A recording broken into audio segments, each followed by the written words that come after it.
আল্লাহ তাআলা মানুষকে করেছেন সব থেকে শ্রেষ্ঠ সৃষ্টি। সৃষ্টির সেরা কারা? জোরে বলেন। আচ্ছা, সৃষ্টির সেরাই মানুষ হলো কি করে? মানুষ কি পাখির মতো উঠতে পারে? মানুষ কি চিতাবাঘের মতো দৌড়াতে পারে? মানুষ কি মাছের মতো সাঁতরাতে পারে? মানুষ কি বাঘের মতো ক্ষিপ্রতা, সিংহের মতো হিংস্রতা, সাপের মতো ক্রুদ্ধতা এগুলি মানুষের মধ্যে কি আছে?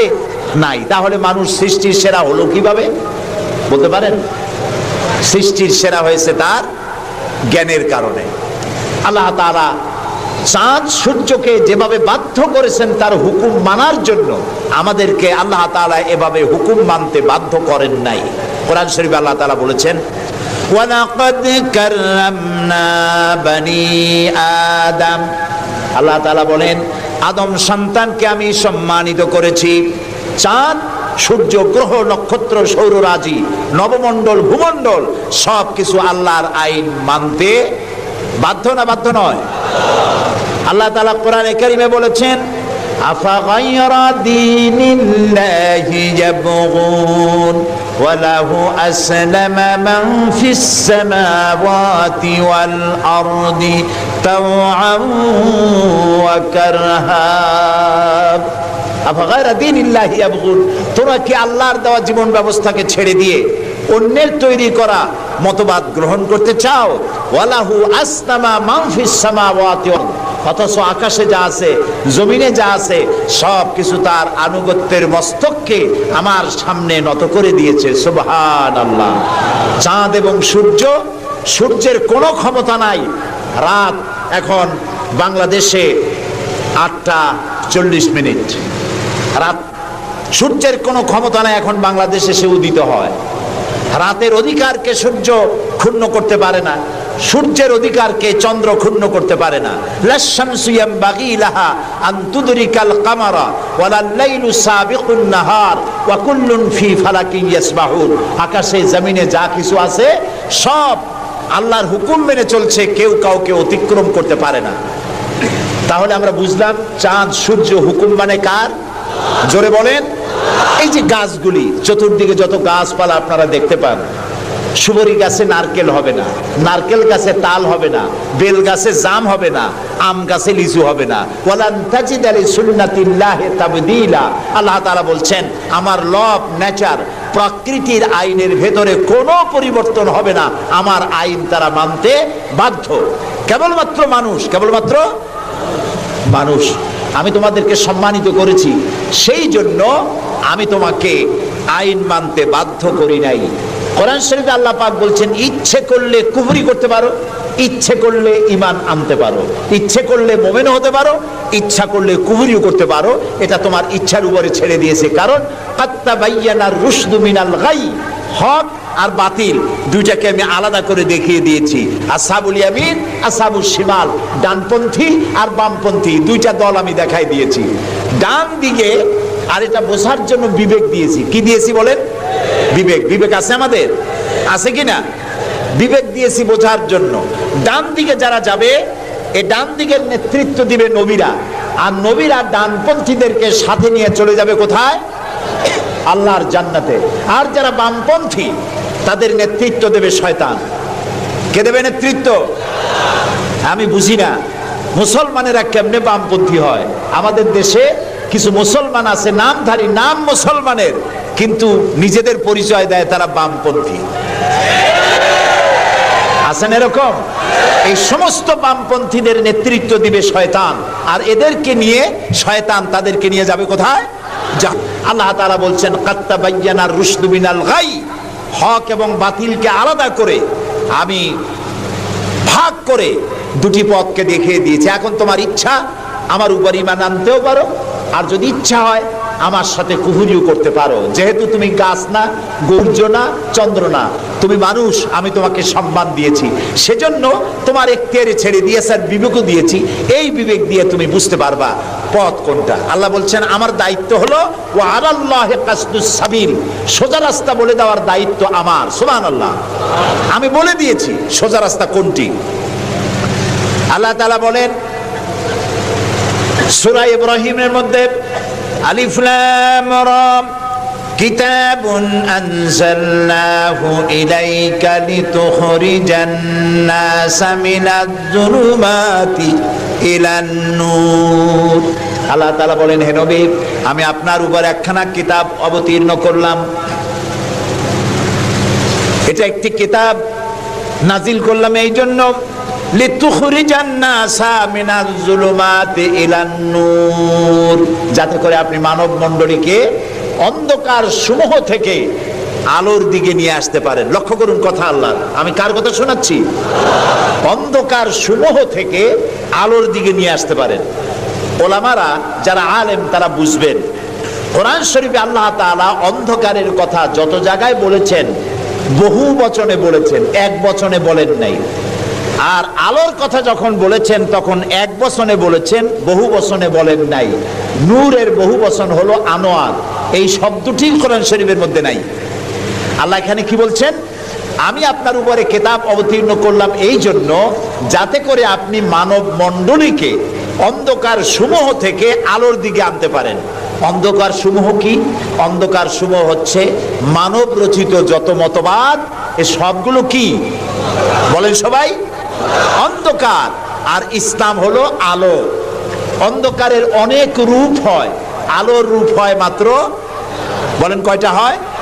দেখুন, অঙ্ক যেদিন পরীক্ষা হয়, ম্যাট্রিক হোক আর দাখিল পরীক্ষা হোক, অঙ্কের যে পরীক্ষাটা যেদিন হয় সেদিন অঙ্ক পরীক্ষা দিতে গিয়ে যাদের অঙ্ক ভুল হয় তাদের ফলাফল একরকম হয় না বহু রকম হয়? ভুল যা হয় কয় রকম হয়, আর অঙ্ক যাদের রাইট হয় তাদের কয় রকম হয়?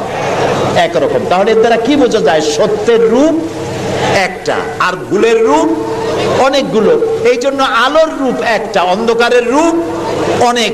যেমন বিদ্যুতের আলো, কেরোসিনের আলো, হেসাকের আলো, চাঁদের আলো, সূর্যের আলো, যত রকমের আলো আছে সব আলোর রূপ একটাই, কিন্তু অন্ধকারের রূপ বিভিন্নতর। শবে কাজেবের এক রকমের অন্ধকার, অমাবস্যার আর এক রকমের অন্ধকার, রাতের আধারের আর এক রকম অন্ধকার, মেঘাচ্ছন্ন হওয়ার আর এক রকম অন্ধকার, কুয়াশাচ্ছন্ন হওয়ার আর এক রকম অন্ধকার, দরজা জানালা ভেন্টিলেটর সব বন্ধ করে দেওয়ার আর এক রকমের অন্ধকার। অন্ধকারের রূপ অনেক আর আলোর রূপ একটা। আল্লাহ বলছেন কোরআন এই জন্য নাজিল করেছিল, লিতুখরিজান নাসা মিনাজ-জুলুমাতি ইলান নূর, মানুষের তৈরি করা যত মতবাদ সব অন্ধকার, আর ইসলাম হচ্ছে আলো। আল ইসলাম নূর, ইসলাম হচ্ছে আলো। আলোর রূপ একটা। আলোর রূপ কয়টা? আল্লাহ তাআলা বলছেন, ওয়া আলাল্লাহি কাসদুস সাবিল, আমি সোজা রাস্তা বলে দেব, যেখানে আছে অসংখ্য বাঁকা পথ, সেই সোজা রাস্তার নাম কি বলতে পারবেন?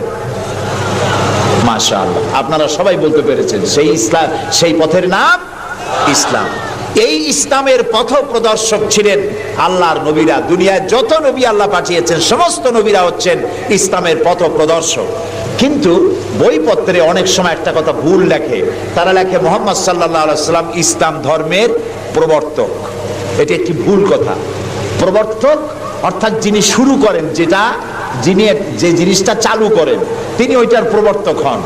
ইসলামের প্রবর্তক হচ্ছেন আল্লাহ তাআলা, আর সমস্ত নবীরা হচ্ছেন প্রচারক, আর সর্বশ্রেষ্ঠ প্রচারক হচ্ছেন মুহাম্মাদুর রাসূলুল্লাহ সাল্লাল্লাহু আলাইহি ওয়াসাল্লাম।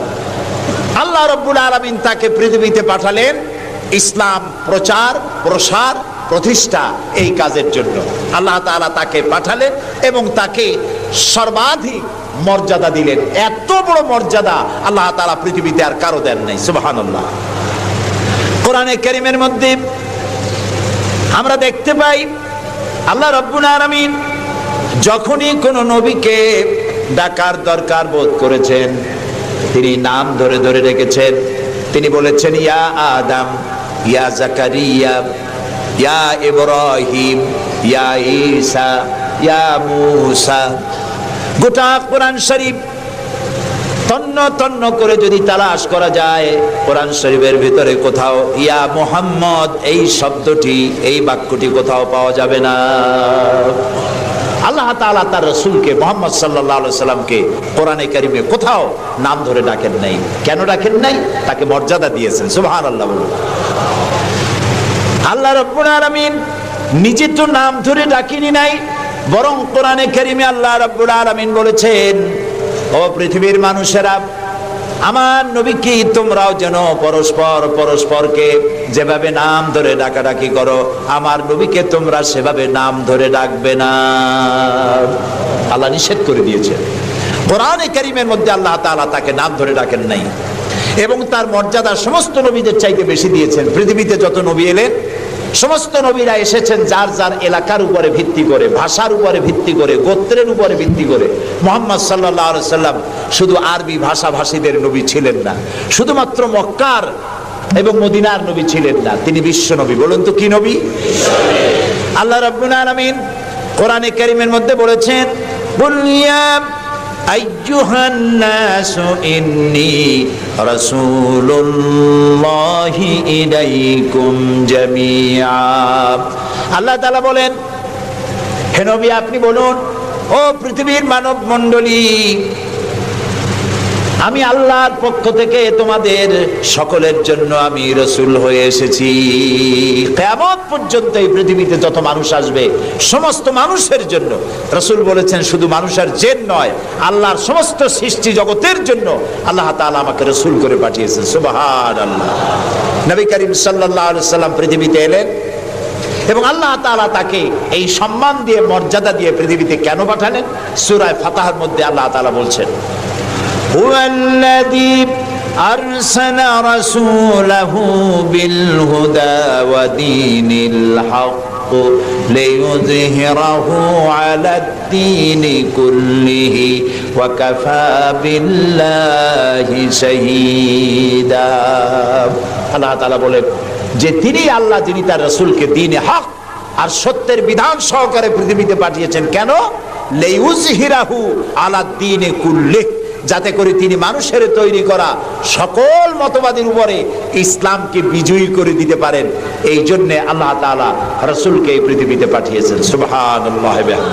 রাসূলুল্লাহ পৃথিবীতে আসলেন এবং তিনি চরিত্র দিয়ে, যুদ্ধ করে নয়, ইসলাম প্রচার করেছেন কি দিয়ে বলেন? তরবারি দিয়ে নয়।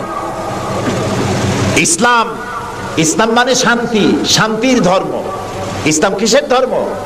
শান্তির ধর্ম। মুসলমান কারা? যারা শান্তি প্রতিষ্ঠা করে তারাই। আর আল্লাহর এক নাম হচ্ছে সালাম। আল্লাহর এক নাম কি বলেন সবাই? সালাম। আল্লাহর নাম শান্তি, ইসলাম শান্তি, মুসলমানেরা চায় শান্তি।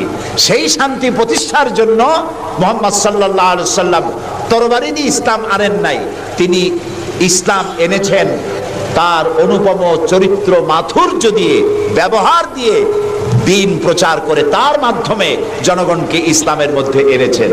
কথা উঠতে পারে তাহলে যুদ্ধগুলো হলো কেন? বদর, ওহদ, হুনাইন, তাবুক, এগুলো ইয়ারমুক, কেন এই যুদ্ধগুলো হলো? এ সব যুদ্ধ ছিল ডিফেন্সিভ। পৃথিবীর কোন ঐতিহাসিক কোন ব্যক্তি বলতে পারবে না যে মুহাম্মদ সাল্লাল্লাহু আলাইহি সাল্লাম সর্বপ্রথম আক্রমণকারী হয়েছেন কোন যুদ্ধে। বলতে পারবে কেউ? বলতে পারবে? তিনি তা করেননি। যখন আক্রান্ত হয়েছেন তখন তিনি প্রতিরক্ষামূলক যুদ্ধ করেছেন। আক্রমণাত্মক যুদ্ধ রাসূলুল্লাহ তার জীবনেও করেন নাই। সুবহানাল্লাহ। চরিত্র দিয়ে তিনি দুনিয়াকে বিজয় করেছেন। পৃথিবীতে যত নেতা আছে সমস্ত নেতাদের চরিত্র তো দুই রকম হয়। নেতাদের চরিত্র কয় রকম হয়? দুই রকম। একটা হয় পার্সোনাল ক্যারেক্টার, আর একটা হয় পাবলিক ক্যারেক্টার। একটা হয় জনগণকে দেখানোর, আর একটা হয় ব্যক্তিগত। রাসূলুল্লাহর চরিত্র এরকম দুই রকম ছিল না। একটু মাথা খাটায় চিন্তা করেন, পৃথিবীতে কোন নেতা আছেন যিনি জনগণের সামনে দাঁড়িয়ে বলতে পারবেন আমি ছাত্র জীবনে যা করেছি, যৌবনে যা করেছি, রাজনৈতিক নেতা হিসাবে গোপনে গোপনে যা করি, এ সব কথাগুলি মানুষের কাছে, আমার দলের কাছে, দেশবাসীর কাছে খুলে বলে দাও, এরকম বলতে পারবে কেউ? একজনও পারবে না। যদি বলে তাহলে সব সর্বনাশ। এই পৃথিবীতে একমাত্র নেতা জনাবে মুহাম্মদুর রাসূলুল্লাহ সাল্লাল্লাহু আলাইহি ওয়াসাল্লাম। তিনি বলেছেন ও আমার সাহাবীরা, ও আমার স্ত্রীরা, দিনের আলোতে আর রাতের আধারে আমার ভিতরে তোমরা যে আচরণ আমার দেখতে পাও, আমার ওঠা বসা, আমার চলাফেরা, আমার আচার আচরণ, যা কিছু আমার ভিতরে দেখতে পাও সবগুলি খুলে খুলে মানুষের সামনে বলে দাও। সুবহানাল্লাহ। রাসূলুল্লাহর চরিত্রের সার্টিফিকেট, তার আখলাক কেমন, এটা জানার জন্য হযরত আয়েশার কাছে কয়েকজন সাহাবী প্রশ্ন করেছিলেন, মা, রাসূলুল্লাহর কাছে বেশি সময় কাটাবার সুযোগ আপনি পান, তার ইনস অ্যান্ড আউট আপনি ভালো করে জানেন, বলুন তো তার আখলাক কেমন, তার চরিত্র কেমন? মা আয়েশা বললেন, তোমরা কি কোরআন পড়েছো?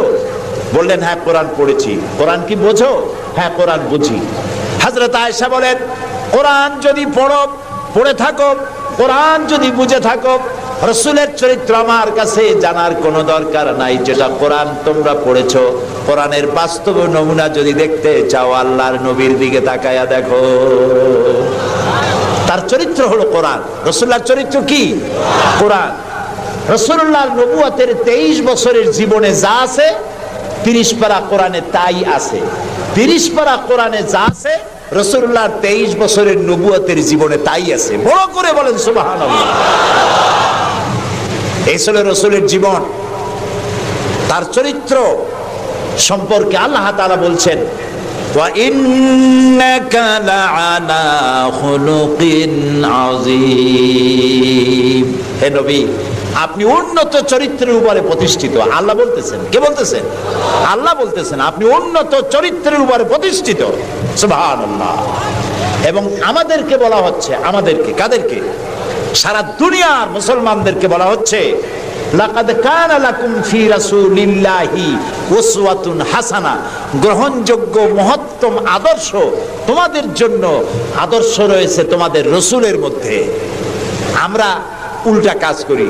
আমরা ইসলামরে চিনি পীর সাহেবরে দিয়া, মৌলানা সাহেবরে দিয়া, হুজুররে দিয়া ইসলাম বুঝতে চেষ্টা করি। এটা উল্টা কাম। আসলে ইসলাম দিয়া, কোরআন দিয়া, হাদিস দিয়া পীর সাহেবকে যাচাই করা উচিত, কোরআন হাদিস মতো উনি আছেন কিনা। হুজুর সাহেব, মৌলানা সাহেব, নেতা সাহেব কোরআন হাদিস অনুযায়ী আছে কিনা, ওই ব্যারোমিটার দিয়েই বাছাই এবং যাচাই করা উচিত। কিন্তু তা না করে আমরা উল্টাটা করি, যার জন্য আমরা প্রতারিত হই। এই জন্য রাসূল হচ্ছেন আমাদের নেতা হিসাবে শ্রেষ্ঠ নেতা। তার থেকে বড় নেতা আকাশের নিচে জমিনের উপরে কেউ নাই।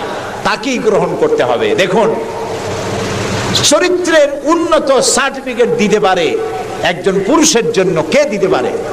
তার স্ত্রী। সব থেকে কে পারে? স্ত্রী বলতে পারে এই পুরুষটি কেমন।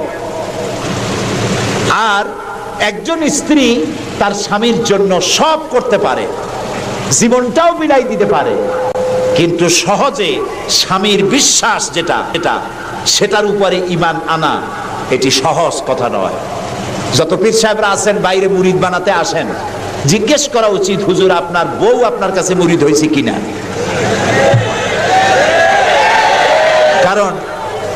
কারণ বউ জানে। বাইরে এসে যতই হুজুর অনেক কিছু নামের আগে মিসবাহুল আরিফিন, সিরাজুস সালিকিন, তারপরে কি কুতুবে রব্বানি, গাউসে সামদানি, আশেকে পান্দান, সিয়াহে দান্দান, এই যতই বলা হোক না কেন, কিন্তু আসলে উনি কি ওনার বউ চাইতে কেউ ভালো জানে না। এটা ঠিক কিনা? বউ ঈমান আনছে কিনা, মুরিদ হইছে কিনা, ওইটা দেখা দরকার। ড্রাইভারকে জিজ্ঞেস করা দরকার আপনার হুজুর কেমন, ড্রাইভার বলতে পারবে। ওনার সাথে খাদেমদেরকে একান্তে জিজ্ঞেস করা দরকার হুজুর কেমন, ওনারা বলতে পারবেন। দেখুন, এই পৃথিবীতে নবী করিম সাল্লাল্লাহু আলাইহি ওয়াসাল্লাম যখন ওহী পেলেন, দ্বিতীয় ওহী ছিল ওয়ানজির আশিরাতাকাল আকরাবিন, নিকটবর্তী লোকদেরকে এবার দ্বীনের দাওয়াত দেন।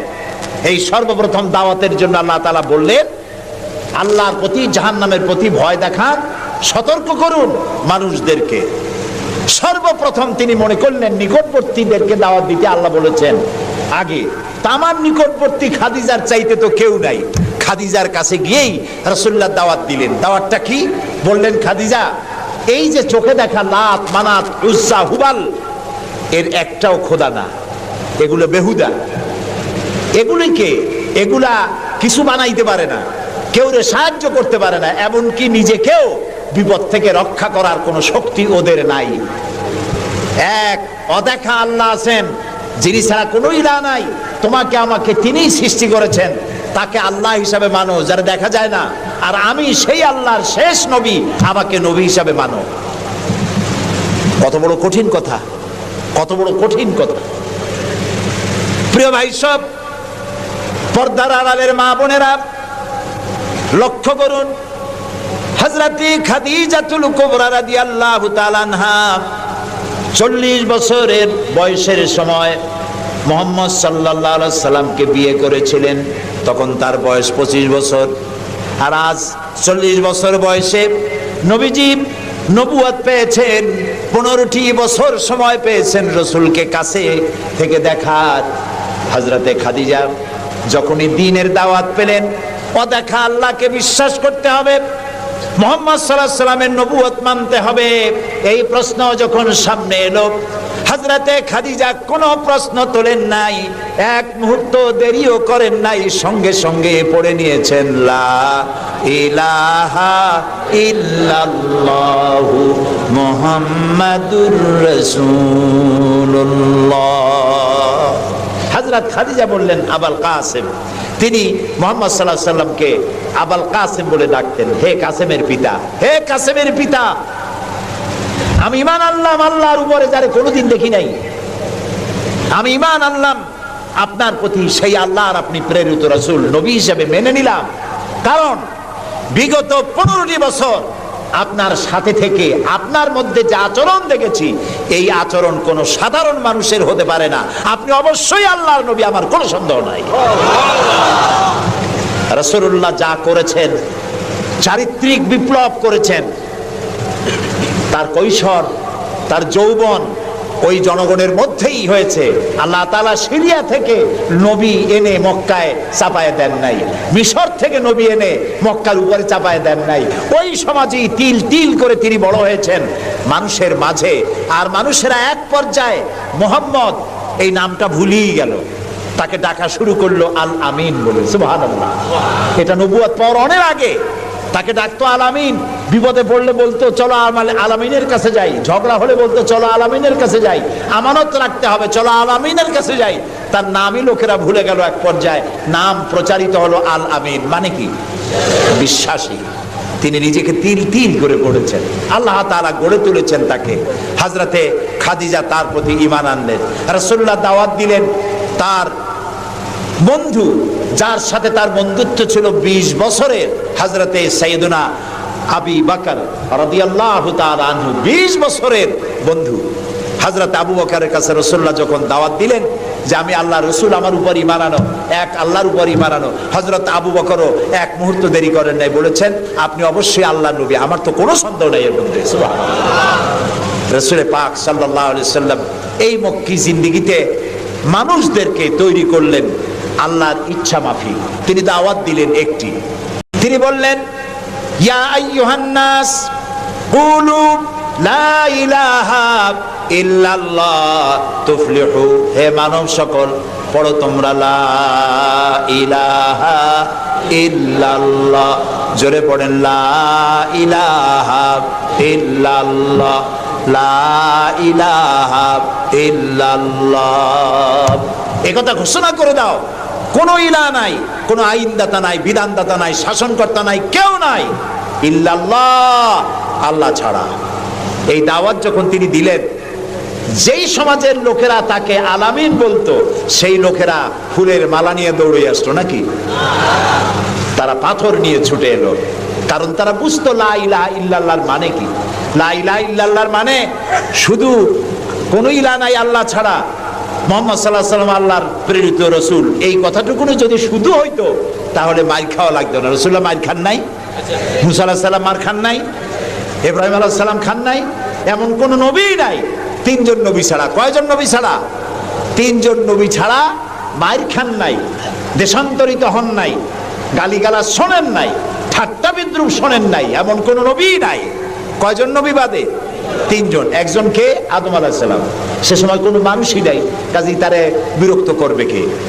আর ছিলেন নূহ আলাইহিস সালাম। প্রথমে বাধা পাইলেন, পরে যখন বন্যা হয়ে গেল, সব যখন মরে গেল, তখন আর তারে বাধা দেওয়ার মতো কেউ ছিল না।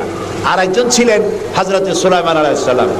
হযরত সুলাইমানকে আল্লাহ সারা পৃথিবীর রাজত্ব তার হাতের মুঠায় দিয়ে দিয়েছিলেন, সেই জন্য তার বিরোধিতাকারী কেউ ছিল না। এই তিনজন বাদে ইয়া হাসরাতান আলাল ইবাদ, বান্দার উপর আফসোস, এমন একজন নবী রাসূল পাঠাই নাই যার সাথে সমকালীন যুগের লোকেরা ঠাট্টা করে নাই, বিদ্রুপ করে নাই, মারধর করে নাই। সবাই করেছে।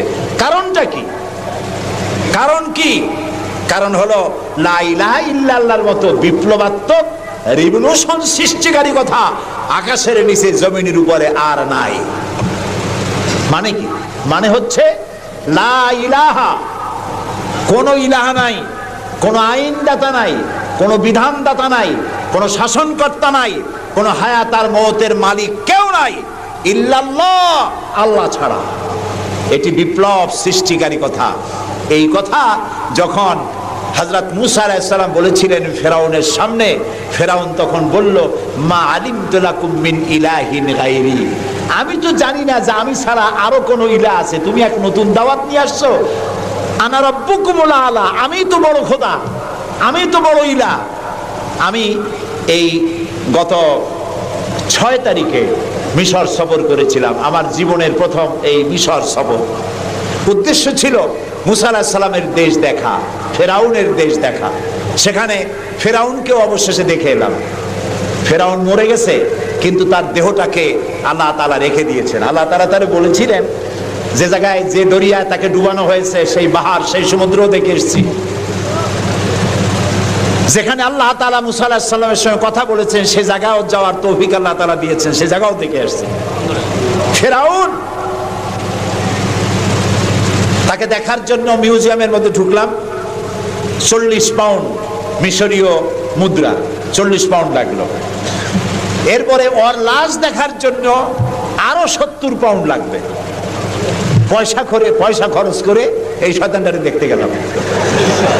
কারণ আল্লাহ তাআলা বলেছেন, কুল সিরু ফিল আরদ ফানজুরু কাইফা কানা আকিবাতুল মুকাজ্জিবিন, ঘুরে বেড়াও, আমার পৃথিবী ভ্রমণ করো। আল্লাহ তাআলা বলছেন, আমার পৃথিবী ভ্রমণ করো আর দেখো মহাসত্যের অস্বীকারীদের আমি কি পরিণতি করেছি, দেখে আসো। সুবহানাল্লাহ। আমি গিয়ে দেখলাম মিস্টার ফেরাউন শুয়ে আছে, গ্লাসের বক্সের মধ্যে কাপড় দিয়ে জড়ানো, গর্দানটা এরকম চিকন, এতটা লম্বা গর্দান, মুখের মধ্যে দাঁত একটা আছে, হাতে এবং পা, হাত পা বের করা, তাতে কিছু নখ টক আছে এবং মাথায় কিছু চুলও আছে। কয়েক হাজার বছর আগের লাশ। সে যখন ডুবতে ছিল তখন বলতেছিল, আমান্তু, না না, হ্যাঁ, আমান্তু কামা আমানাত বিহি বানু ইসরাইল, আমি ঈমান আনলাম বনি ইসরাইলরা যার উপর ঈমান আনছে। আল্লাহর উপর ঈমান আনছে এটা কিন্তু বললো না। বনি ইসরাইলরা যার উপরে ঈমান এনেছে তার উপরে ঈমান আনলাম। ওয়া আনা মিনাল মুসলিমিন, আল্লাহ আমি তো একজন মুসলমান, আমার আবারও সুবাও কেন? আল্লাহ তাআলা বললেন, আল আন, এখন, ওয়াকাদ আসাইতা কাবলু ওয়া কুনতা মিনাল মুফসিদিন, অথচ তুমি বিদ্রোহ ঘোষণা করেছো আর তুমি সবথেকে বড় সন্ত্রাসী। ও বলছে আনা মিনাল মুসলিমিন, ও বলছে আনা মিনাল মুসলিমিন, আমি তো মুসলমানদের একজন। আল্লাহ কয় ওয়া কুনতা মিনাল মুফসিদিন, তুই তো সন্ত্রাসী, বিপর্যয় সৃষ্টিকারী। আমি তোরে আজ শুধু মারবই না, কে বলতেছেন? আমি তোরে শুধু মারবই না, আলিয়াউমা নুনাজ্জিকা বিবাদানিক, আমি তোর দেহটাকে রক্ষা করব। পানিতে তুই পচবি না, মাটিতে পচবি না, পোকায় মাকড়ে তোরে খাবে না, আমি তোরে শুটকি বানায় রাখবো কিয়ামত পর্যন্ত। এই জন্য শুটকি বানায় রাখবো, পৃথিবীতে যত ফেরাউন তোর মতো পৃথিবীতে আসবে, তোরে দেখে যেন শিক্ষা গ্রহণ করতে পারে। আল্লাহ তাআলা ওরে শুটকি বানায় রাখছে। তারপরে দেখলাম বহায়রা কারুন অস্বীকার করেছিল মুসা আলাইহিস সালামকে, তার বিশাল সম্পদ, 55,000 একর জমির উপরে ছিল তার বাড়িঘর আর সম্পদ, আহরিত সম্পদ। তার সিন্ধুকের চাবিগুলি বহন করত শত শত উটে। এখন চিন্তা করেন কত সম্পদের মালিক। মুসা আলাইহিস সালাম যখন তার কাছে যাকাতের দাবি করলেন, ঈমানের দাবি করলেন, তখন মুসা আলাইহিস সালামের উপরে বহতান, তাকে লাঞ্ছিত করলো, তাকে দুর্নাম অপবাদ দিল। মুসা আলাইহিস সালাম আল্লাহর কাছে গজব চাইলেন, আল্লাহ তাআলা তারে গজব দিলেন। 55,000 একর সম্পত্তি, বাড়িঘর, আর সে নিজে শুদ্ধ মাটির নিচে আল্লাহ গরক করে দিলেন। এখন বিরাট হ্রদে পরিণত হয়ে গেছে। তারপরে যখন আমি দাঁড়ালাম, দেখতে পেলাম সমুদ্রের মতো কোনো কুল কিনারা নাই, কোনো কুল কিনারা নাই। তার সম্পদ শুদ্ধ আল্লাহ তাআলা রেখেছেন। আল্লাহ তাআলা বলছেন, পৃথিবী ঘোরো আর দেখো মহাসত্যের অস্বীকারীদেরকে কি ধরনের শাস্তি দিয়েছি, দেখে আসো। সুবহানাল্লাহ। এই ফেরাউনের কাছে যখন মুসা আলাইহিস সালাম বললেন, ঈমান আনো আমার উপরে, আল্লাহর উপর ঈমান আনো, সে কয়, মা আলিমতু লাকুম মিন ইলাহিন গায়রি, আমি তো জানি না আমি ছাড়া আরো কোন ইলাহ আছে, আমি তো ইলাহ। তুমি যদি আমাকে ছাড়া কাউকে ইলাহ মানো, লা আজআলান্নাকা মিনাল মাসজুনিন, আমি তোমাকে কারারুদ্ধ করে রাখবো। মুসা আলাইহিস সালাম কয়, তুই কারে জেলের ভয় দেখাও? আমি তো আল্লাহর পয়গম্বর, আমি তো তোমার জেলের পরোয়া করি না। সুবহানাল্লাহ ওয়া বিহামদিহি। মুসা আলাইহিস সালামকে কে পাঠাইছে ফেরাউনের কাছে? কে পাঠাইছেন? আল্লাহ তাআলা নিজে পাঠাইছেন। আল্লাহ তাআলা বলছেন, হে মুসা, আমি তোমাকে আমার জন্য বানাইছি। সুবহানাল্লাহ। ওয়া নাখতারতুকা ফাসতামি' লিমা ইউহা। এখন শোনো আমি তোমারে কি বলি। ইযহাব ইলা ফিরআউনা ইন্নাহু তাগা। ফেরাউনের কাছে যাও, সে সীমা লঙ্ঘন করেছে, তার কাছে দ্বীনের দাওয়াত দাও। মুসা আলাইহিস সালাম বললেন, আল্লাহ, আমি তো কথা বলতে গিয়ে একটু তোতলা ভাব, আমি তো কথা ভালো করে বলতে পারি না। রব্বিশরাহ লি সাদরি ওয়া ইয়াসসির লি আমরি ওয়াহলুল উকদাতাম মিন লিসানি ইয়াফকাহু কাওলি। আল্লাহ তাআলা আমার সিনাটারে খুলে দাও, আমার বক্তব্যকে স্পষ্ট করে দাও, আমি যা বলি তা যেন মানুষ বোঝে সুযোগ করে দাও। হারুনা আখিসদুদ বিহি আজরি ওয়া আশরিকহু ফি আমরি, আর আমার ভাই হারুনকে আমার সহযোগী করে দাও। সুবহানাল্লাহ ওয়া বিহামদিহি। তিনি আল্লাহর দাওয়াত দিলেন। এই দাওয়াত দিতে গিয়ে হযরত মুসা আক্রান্ত হয়েছেন, ইব্রাহিম আলাইহিস সালাম আক্রান্ত হয়েছেন, নবী করিম সাল্লাল্লাহু আলাইহি ওয়াসাল্লাম আক্রান্ত হয়েছেন। আবু জাহেল, আবু লাহাব, উতবা, শাইবা, মুগীরা সবাই মিলে বলেছে আবু তালেবের কাছে মুহাম্মদ সাল্লাল্লাহু আলাইহি ওয়াসাল্লামকে বলুন যেন লা ইলাহা ইল্লাল্লাহর দাওয়াতটা না দেয়। এই দাওয়াতটা যদি না দেয়, যত বড় সুন্দরী মেয়ে উনি পছন্দ করবেন তার সাথে বিয়ে দিয়ে দেব। টাকা চাই, সোনা চাই, সব দেব। নেতৃত্ব চাই, তাও দেব। আল্লাহর নবীর কাছে এই প্রস্তাব যখন এলো, নবীজি বললেন, আমার চাচা, আপনি ওদেরকে শোনায় দেন। ওদের পক্ষে যেটা দেওয়া সম্ভব সেটা তো দেওয়া দূরের কথা, যেটা দেওয়া সম্ভব নয় তাও যদি ওরা আমাকে দিতে পারে, আকাশের সূর্যটা এনে যদি আমার ডান হাতে উঠায় দেয়, আর আকাশের পূর্ণিমার চাঁদটা যদি আমার বাম হাতে উঠায় দেয়, এর বিনিময়ে আমি মুহাম্মদুর রাসূলুল্লাহ সাল্লাল্লাহু আলাইহি ওয়াসাল্লাম এক মুহূর্তের জন্য তাওহীদের দাওয়াতকে বন্ধ করে দেব না। নবী করিম সাল্লাল্লাহু আলাইহি ওয়াসাল্লাম মক্কি জিন্দেগিতে মানুষের কাছে কালেমার দাওয়াত পৌঁছালেন। আর মূল লক্ষ্য হচ্ছে পৃথিবী কার? বলেন, পৃথিবী কার? আইন চলবে কার? আল্লাহর। সেই আইন প্রতিষ্ঠা করার জন্য একা একা করা যাবে না, একটা জনগোষ্ঠী তৈরি করা দরকার, একটা দক্ষ জনশক্তি তৈরি করা দরকার, যারা দেশ পরিচালনার যোগ্য। এরকম লোক রাসূলুল্লাহ মক্কির জীবনে 13 বছরে দক্ষ একটা জনগোষ্ঠী তৈরি করে ফেললেন। সুবহানাল্লাহ। দেখছেন দক্ষ কারে কয়? আবু বকর, ওমর, ওসমান, আলী, খাব্বাব, খুবাইব, আমের, তালহা, জুবাইর, আবু উবাইদা ইবনুল জাররাহ রিদওয়ানুল্লাহ তাআলা আলাইহিম আজমাইন। এই সব লোক তৈরি হয়ে গেল। সুবহানাল্লাহ।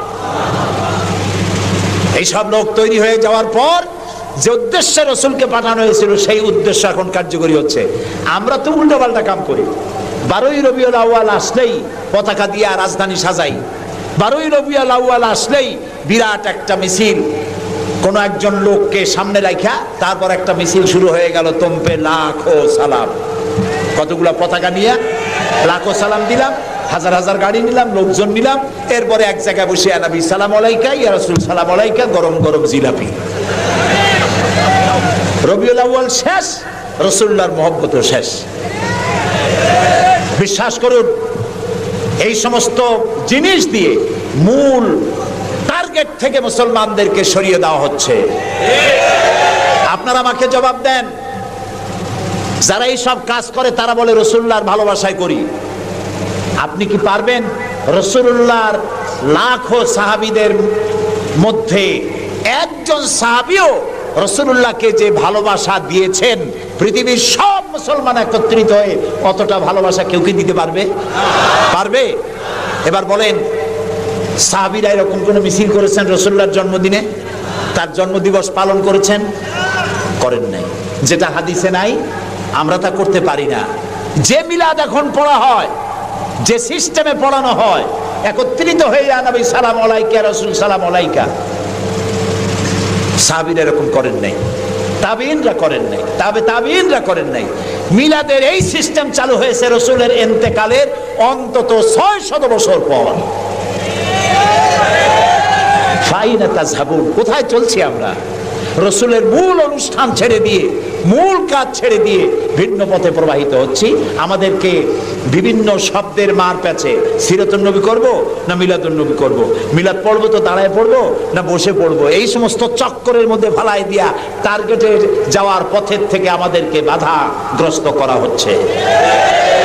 প্রিয় ভাই সব, নবী করিম সাল্লাল্লাহু আলাইহি ওয়াসাল্লাম জনশক্তি তৈরি করে ফেললেন, একটা রাষ্ট্র চালাবার মতো লোক তৈরি হয়ে গেল। আপনি যদি এই যে আর্মির ট্রেনিং হয়, শীতকালীন মহড়া হয়, আর্মির ট্রেনিং হয় কেন? এত পয়সা দিয়ে আর্মি টিকায় রাখা হয় কি জন্য? কি জন্য? দেশ রক্ষার জন্য। আমরা তো সবাই দেশপ্রেমী, আমরা দেশ রক্ষা করতে তো আমরাই পারি। আর্মিদেরকে এত পয়সা খরচ করে করানো হচ্ছে কেন? এই জন্য করানো হচ্ছে, যখন যুদ্ধ বাঁধবে তখন আপনি অস্ত্র চালাইতে পারবেন না, অস্ত্র চালাবার মতো যোগ্যতা সম্পন্ন লোক গভর্নমেন্ট তৈরি করে, প্রতিরক্ষা বাহিনী তৈরি করে, যাতে করে কোন দেশ আমার স্বাধীন ভূমির উপরে আঘাত করতে না পারে। সেই জন্য এখন এটাকে পরিচালনার জন্য ট্রেনিং দেওয়া হয়। মুসলমানদেরকে আল্লাহ তাআলা কোরআনের মাধ্যমে, ইসলামের মাধ্যমে, হাদিসের মাধ্যমে তাদেরকে ট্রেনিং দেওয়া হয়। জমিন আল্লাহর, আইন চলবে আল্লাহ। আইনের ইমপ্লিমেন্টের জন্য, সে আইন প্রয়োগ করার জন্য দক্ষ যোগ্য জনশক্তি প্রয়োজন। রাসূলুল্লাহ নিজের সোহবত দিয়ে ধন্য করেছেন সাহাবায়ে কেরামদেরকে, তাদেরকে তৈরি করতে সক্ষম হয়েছেন। 13 বছর চলে যাওয়ার পর আল্লাহ পাক তাকে হিজরত করার অর্ডার করলেন। এবার রাসূলুল্লাহ মদিনায় চলে আসলেন। মদিনায় এসে ইসলামী রাষ্ট্রের ঘোষণা দিলেন। সুবহানাল্লাহ বলেন। এবার রাসূলুল্লাহ প্রেসিডেন্ট, এবার রাসূলুল্লাহ কি প্রেসিডেন্ট, রাষ্ট্রপতি। আর তার সংবিধান হলো কোরআন। সংবিধান কি? কোরআন। কোরআনের আইন চালু করে দিলেন। তিনি রাষ্ট্রপ্রধান হলেন। সমাজ থেকে চুরি, ডাকাতি, জিনা, ব্যভিচার, হত্যা, ধর্ষণ সব দূরীভূত হয়ে গেল। আজ মানুষ দরজা খুলে ঘুমাবার সুযোগ পেয়ে গেল। নবী করিম সাল্লাল্লাহু আলাইহি ওয়াসাল্লাম ঘোষণা করলেন, খায়রুল কুরুনি কারনি, সর্বশ্রেষ্ঠ যুগ হলো আমার যুগ। রাসূলের যুগ হলো শ্রেষ্ঠ যুগ। সমাজ থেকে চুরি ডাকাতি নির্মূল হয়ে গেল কোরআনের আইন চলার কারণে। যারা বিরোধিতা করছিল তারাও দেখলো যে মুহাম্মদ সাল্লাল্লাহু আলাইহি ওয়াসাল্লামের সাথে আমরা খামখাই বিরোধিতা করেছি, উনি তো আমাদের বিরোধী লোক না, উনি তো আমাদের ধর্মের বিরুদ্ধে লোক না, উনি তো দেশে আইন দিয়েছেন এমন যে আইনের মাধ্যমে মানুষ তার নিজের ধর্ম পালন করতে পারে, চুরি করে না, ডাকাতি করে না, মানুষ খাবার পায়, পড়ার পায়, থাকার পায়, সবকিছুর গ্যারান্টি পেয়েছে। আল্লাহ তাআলা তখন একটি সূরা নাজিল করলেন। আল্লাহ তাআলা সূরা নাসর নাজিল করলেন, ইযা জাআ নাসরুল্লাহি ওয়াল ফাতহ ওয়া রাআইতান নাসা ইয়াদখুলুনা ফি দীনিল্লাহি আফওয়াজা। আল্লাহ তাআলা বলেন, যখন আল্লাহর পক্ষ থেকে বিজয় আসবে, আল্লাহর সাহায্য যখন আসবে, তখন দেখতে পাবে দলে দলে লোকেরা ইসলামে প্রবেশ করছে। রাসূলুল্লাহর ইন্তেকালের সময় দেখা গেল আশেপাশে যত গোত্রে ছিল, এলাকা ছিল, সব পড়ে ফেলেছে লা ইলাহা ইল্লাল্লাহু মুহাম্মাদুর রাসূলুল্লাহ। কাফের বলতে আর কেউ ছিল না, শান্তি পেল, নিরাপত্তা পেল। ইসলাম শান্তি এবং নিরাপত্তা। এই শান্তি এবং নিরাপত্তার পথে মানুষ যাতে আর না আসতে পারে, সেই জন্য আজকের পৃথিবীর বৃহৎ শক্তি লেগেছে ইসলামকে ধ্বংস করার জন্য। আজ আমাদেরকে বলা হচ্ছে সন্ত্রাসী, মুসলমানদেরকে বলা হচ্ছে সন্ত্রাসী আর মৌলবাদ। আপনারা বলেন বাংলাদেশের মতো এত শান্তি আর কোথায় আছে বলেন? এই যে পয়লা বৈশাখ গেল, পয়লা বৈশাখী আনন্দ উদযাপন করার জন্য ঢাকা শহরে যা মানুষ নামলো, ইতিহাসে নাকি এত মানুষ কোনোদিন নামে নাই। পেটে বাচ্চা, কোলে বাচ্চা, ঘাড়ে বাচ্চা, এগুলো নিয়ে রাত 12টা 1টা পর্যন্ত রাস্তায় রাস্তায় হিন্দু মুসলমান দৌড়দৌড়ি করেছে। কোনো অশান্তি ছিল? এই প্রথমবারের মতো বাংলাদেশে গত 30 বছরের মধ্যে গত রমজানে রোজার পূজা একসাথে আসলো, ঠিক না? হিন্দুরা তাদের দুর্গা পূজা করতে পারছে? বলেন না পারছে কিনা? মুসলমানেরা রোজাও রাখতে পারছে, ওরা পূজাও করতে পেরেছে, ঠিক না ভাই? এবার বলেন, এই ফেনীতে আপনারা দুর্গা পূজার সময় কয়টা মূর্তির মাথা ভাঙছেন বলেন? ভাঙছেন? মন্দির ভেঙেছেন? কোন হিন্দু পিটাইয়া ভারতে পাঠায় দিয়েছেন? বাংলাদেশে সাম্প্রদায়িক সম্প্রীতি সব থেকে বেশি ভালো, আলহামদুলিল্লাহ। কিন্তু আমাদের দেশের চিহ্নিত একটি মহল দেশে বিদেশে অনবরত বাংলাদেশের বিরুদ্ধে বলে বেড়াচ্ছে এখানে সাম্প্রদায়িক সম্প্রীতি নাই, এখানে নাকি হিন্দুরা নিরাপত্তা বোধ করছে না, এখানে নাকি সন্ত্রাসের জ্বালা মানুষ অস্থির, আর সন্ত্রাস সব নাকি তৈরি হয় মাদ্রাসায়। এরা মাদ্রাসা বিরোধী, মাদ্রাসা ওদের সহ্য হয় না। প্রিয় ভাই সব, এটা এই জন্য আমাদেরকে যে কথার থেকে এই পর্যন্ত এসেছি, আমাদের বলা হচ্ছে সন্ত্রাসী, মৌলবাদী। বাংলাদেশে সন্ত্রাসী এটি একটি গল্প, আন্তর্জাতিক সন্ত্রাসের সাথে বাংলাদেশের কোনো সম্পর্ক নাই, আলহামদুলিল্লাহ। আমরা আমেরিকাকে বলতে চাই, অভিশপ্ত ইহুদিরা প্রত্যেক দিন প্যালেস্টাইনি মুসলমানদেরকে হত্যা করছে, এটা কি সন্ত্রাসী তৎপরতা নয়? ইহুদিরা প্রতিদিন তাদের বুলডোজার দিয়ে ফিলিস্তিনের মুসলমানদের বাড়ি ঘর বুলডোজার দিয়ে মাটির সাথে গুড়িয়ে দিচ্ছে, এটা কি সন্ত্রাসী তৎপরতা নয়? সেই অভিশপ্ত ইহুদি জাতির প্রধানমন্ত্রী শ্যারন, তারে বুশ বলছেন তিনি নাকি শান্তির পায়রা। তা আমি বলেছি, শ্যারন যদি হয় শান্তির পায়রা, তাহলে পৃথিবীতে অশান্তির শকুনের নাম কি?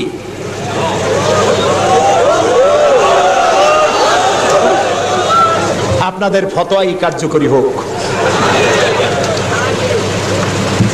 আল্লাহ আছেন, আল্লাহ আছেন। ও তো ভালো, ফেরাউন ওর থেকে শক্তিশালী ছিল, নমরুদ ওর থেকে শক্তিশালী ছিল। ফেরাউনের সুবাইয়া আল্লাহ শেষ করছে, নমরুদের জুতা দিয়ে পিটাই আল্লাহ বিদায় করে দিছে, ঠিক না? সেই আল্লাহ আছে কিনা? জোরে বলেন, আছে। তবে ওয়ামাকারু ওয়ামাকারাল্লাহ ওয়াল্লাহু খায়রুল মাকিরিন। আল্লাহর কৌশল, আল্লাহ সব থেকে বড় কৌশলী।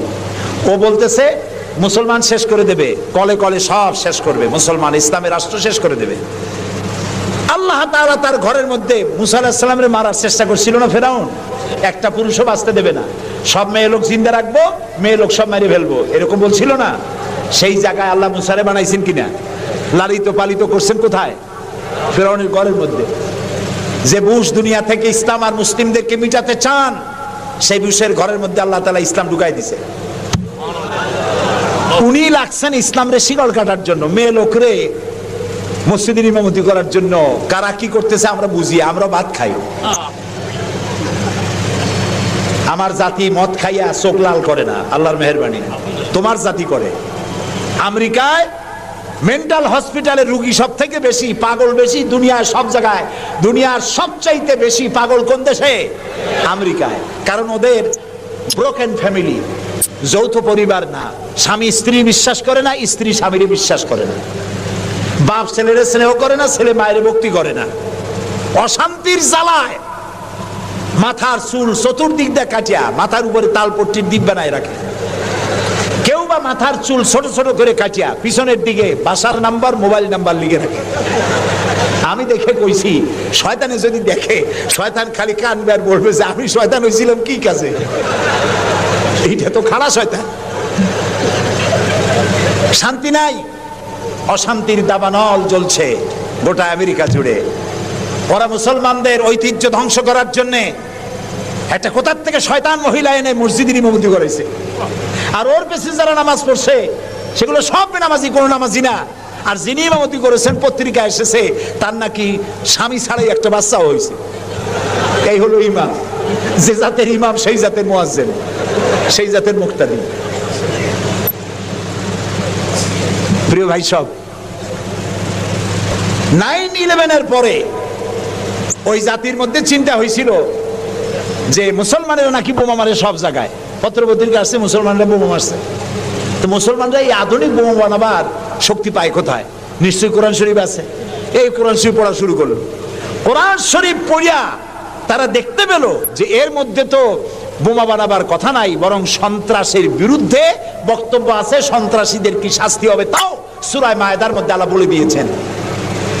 এখন কোরআন শরীফ পড়ে পড়ে অবস্থা এই হয়েছে, প্রত্যেক বছর আমেরিকায় 20 থেকে 25 হাজার আমেরিকান সাদা খ্রিস্টান ইসলাম কবুল করে মুসলমান হয়ে যাচ্ছে। ঠেকাইতে পারবে না ইসলামকে। ইসলাম হলো সূর্যের মতো, এদিক দিয়ে ডুবে দেখা যায় পশ্চিম দিক দিয়ে ডুবে গেছে, আর বুঝি উঠবে না। সকালবেলা দেখে পূব দিক দিয়ে কি হয়েছে, উদিত হয়ে গেছে। আবার ওদিকে ডুবলো, এদিক দিয়ে উঠলো। ইসলামও এইরকম। মনে হয় ইরাকে ইসলাম শেষ, আফগানে শেষ হয়ে গেল, আল্লাহ তাআলা আবার ফিলিস্তিন দিয়ে উঠায় দেবে, বাংলাদেশ দিয়ে উঠায় দেবে, কাশ্মীর থেকে উঠায় দেবে। ইসলাম রে নিবাইতে পারবে না। ইউরিদুনা লিইউতফিউ নূরাল্লাহি বিআফওয়াহিহিম আল্লাহু মুতিম্মু নূরিহি। মুখের ফু দিয়ে ইসলামকে নিবানো যাবে না। এটা কার? ইসলাম কার? আল্লাহ তাআলা। সেই জন্য আমরা চাই ইসলামকে মানুষকে বুঝায়া, মানুষকে আস্তে আস্তে ইসলামের দিকে নিয়ে আসা। আল্লাহ তাআলা আমাদেরকে সেই তৌফিক দান করুন। আমরা বলি আমিন। সবাই বলি আমিন।